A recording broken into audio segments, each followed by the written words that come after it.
dragile mele, și bine ați venit pe canalul meu. Am revenit cu cea de-a doua comandă din campania 6 de la Avon.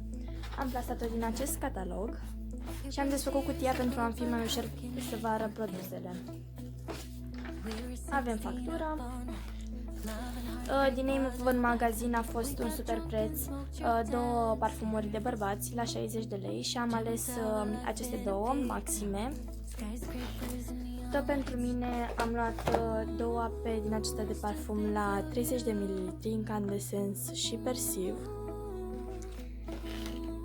Pe comandă am avut un set format din gelul de duș de la Avon Senses, luciul de buze de la Color Trend și acest parfum Summer White.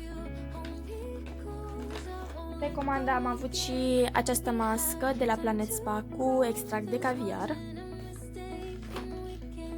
Tot de la Planet Spa am avut și această cremă de mâini și de picioare. Ultimul produs este această cremă la 400 de ml de la Avon Care.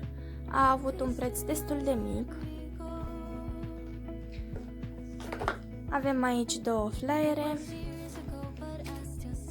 Avon Magazin.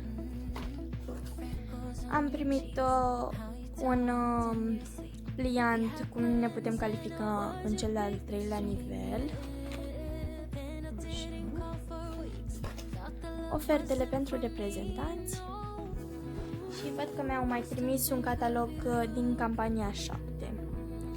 Dacă v-a plăcut acest unboxing, nu uitați să dați un like, să vă abonați pe acest canal și ne revedem cu cea de-a treia comandă din această campanie. Cred că o voi posta pe mâine, că încă nu mi-a ajuns, dar ne revedem acolo.